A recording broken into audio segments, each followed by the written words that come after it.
من طاهر الهدف المبكر. يريح يريح يريح يريح يريح. يا ولد يا ولد بعد دقيقة محمد شريف أمامنا.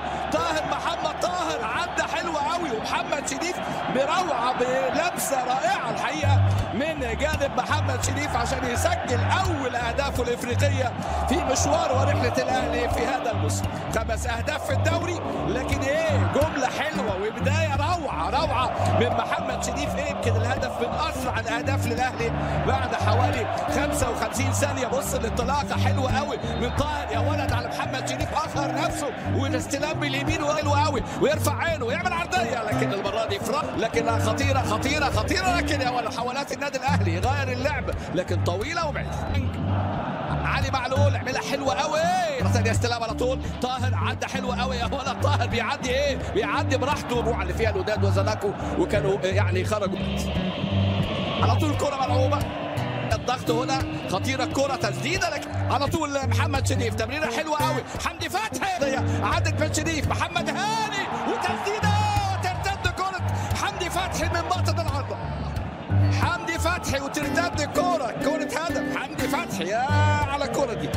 حمدي فتحي امامنا اهو اللي كان ممكن يسجل في اللقطة اللي فاتت او في زاوية، وسجل الراجل الترجيح في مرمى الكونجو. كرة العرضية العالية المرة دي، لكن فاز معاهم بالدوري ابطال، وايضا راسية.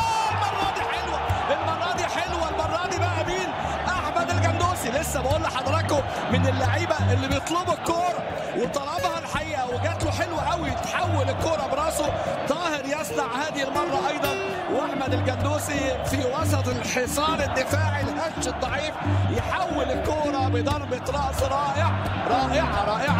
احمد الجندوسي يسجل اول اهدافه مع النادي من النيجر. على طول مرة ثانية محمد هاني، لكن بص هل هو مصاب هل هو مستبعد، لكن طبعا والحديث دايما صريح. امامنا على طول راسية، خل ان عنده انسجام وتوافق سريع مع زملائه. بيرسي تاو ابراهيم بقى مرت منه الكرة العرضية محمد شريف، وراسية بيرسي تاو رشيد انه يعادل للداخلية. كرة على غزل المحلة 7 ديسمبر. كرة امامية، طاهر عدى حلو، طاهر عملها حلوة قوي يا ولد. 5 اهداف افريقية طاهر مع النادي الاهلي. كرة على طول للخلف يشيل رافت خليل، انطلاقة رافت عاملها، لكنها قوية بقى. المحجوبي والله كان نجوم الحقيقة اللي جه مميز للسنغال. كنا في ارضنا امام جماهيرنا. ادي امامنا شادي 29 لقاء، وده حلوه استلام الجندوسي يلعبها لعلي، علي حلوه قوي، رافت يا ولد يا مسكت ختام. رافت خليل يسجل، لكن الجمله حلوه ما بين علي معلول والجندوسي، وبروح رائعه الحقيقه من علي معلول كان ممكن يسجل، لكن كره تكافئ رافت خليل. بقول لحضراتكم تذكروا هذا الاسم، رافت خليل في شهاده ميلاد مولد نجم جديد للاهلي هو رافت خليل البديل اللي بيسجل في الدقيقه 90 هدف ثالث للاهلي. 3 نقاط و3 اهداف، ورافت خليل يسجل امامنا اهو في هذه اللحظات. وسعيد اكيد رافت 19 سنه يسجل رافت خليل. وتحيه خاصه طبعا لمدير الكره الكابتن سعد الحفيظ، وايضا لمارسيل كولر. بص الجمله حلوه ازاي، بص بقى المره دي اتكلمنا عليه.